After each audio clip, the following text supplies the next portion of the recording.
The greatest danger to Ukraine now comes from Russian Iskander missiles and Shahed attack drones, the number of which in Russia remains significant. This was stated by aviation expert Konstantin Krivolap in a commentary to the RBC-Ukraine. According to him, the situation with hypersonic Kinzhals is somewhat different. The Russian Federation's capabilities in this area are limited, in particular due to problems with carriers for launching such missiles.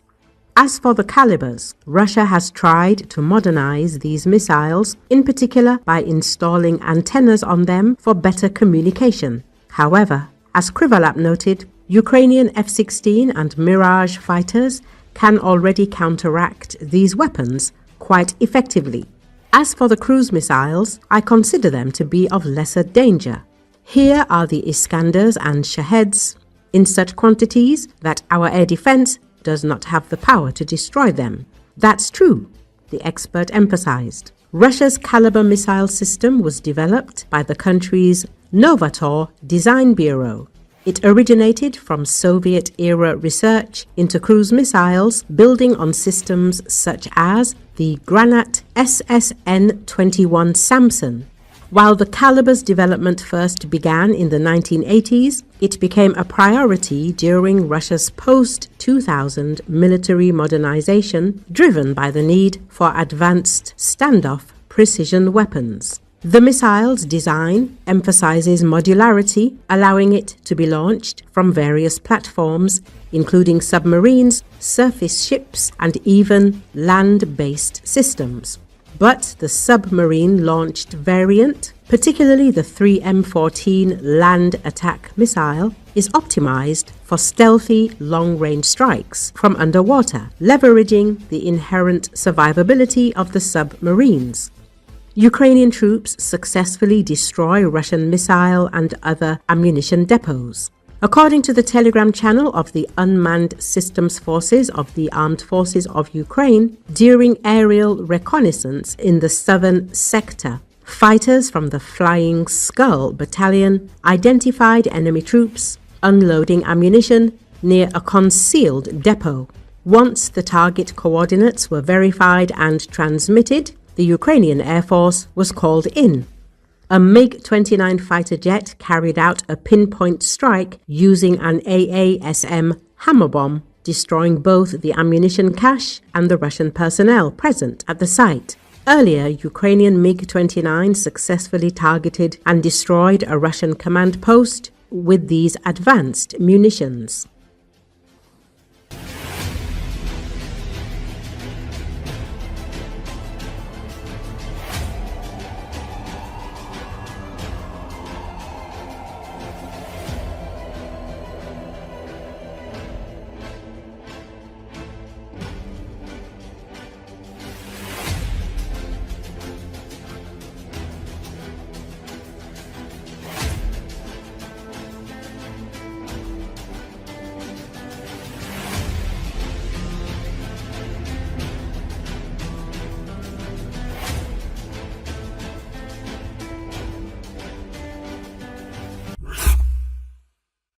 After Ukraine's audacious underwater drone strike on the Kerch bridge, Russian analysts have begun sounding the alarm over the possibility of an even more devastating follow-up. To them, the Kerch operation wasn't just a spectacular success. It looked like a rehearsal for something far more dangerous, aimed at Russia's most sensitive naval bases in the Far East, Euromaidan Press reports. In light of the massively successful Operation Spiderweb, showing Ukraine's ability to strike deep in the heart of Russian territory by both conventional and unconventional means, the Ukrainian Security Service carried out another stunning strike. In their own so-called special operation, Ukrainians hit the underwater support structure of the Kerch Bridge. The estimated 1,100-kilogram explosion detonated around 10 meters deep, making the damage more difficult to assess and repair. Notably, Ukraine announced the strike by releasing footage taken from a Russian security camera showing how deeply infiltrated Ukrainian intelligence services are in Russian networks. Euromaidan Press says, to conduct the strike, Ukrainians used a new variant of underwater naval drone, the Toloka 1000 or the Toloka 400. These new underwater drones, upgraded of the Toloka 150, can deliver between half a ton and 5 tons of explosives at a range of 1,000 to 2,000 kilometers respectively. The drones can operate at a depth of up to 40 meters. Their compact design and quiet propulsion systems make them ideal for covert sabotage missions against high-value Russian naval and logistics infrastructure.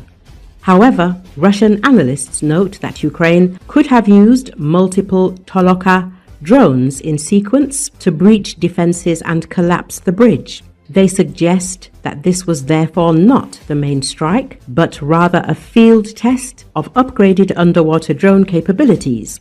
Euromaidan Press says, Operation Spiderweb demonstrated that Ukraine can strike deep into Russia using unconventional platforms, hitting unexpected targets beyond traditional front lines. Now, with new and upgraded underwater drones in play, Russian analysts started raising the alarm that the Pacific naval assets are under imminent threat.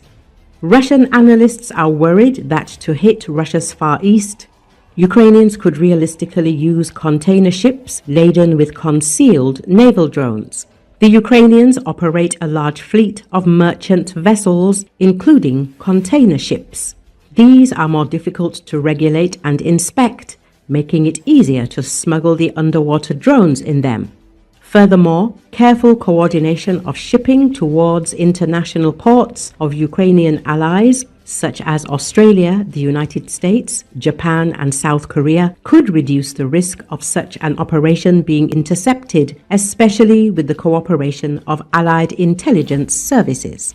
Once the container ships enter the Sea of Japan, the Sea of Okhotsk, or even dock in Russian ports, they would already be within range of releasing underwater drones, with the Toloka 1000 having a range of 2,000 kilometers at the least. Ukraine could launch these drones from the deck or through an underwater configuration comparable to a torpedo launch. The targets would be the Russian naval bases in Vladivostok and on the Kamchatka Peninsula.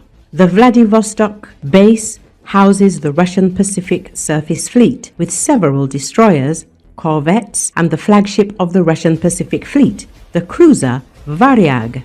The base in Kamchatka houses Russia's nuclear submarines, which are carriers of both nuclear-capable ballistic and cruise missiles, and is known as one of Russia's most secure facilities.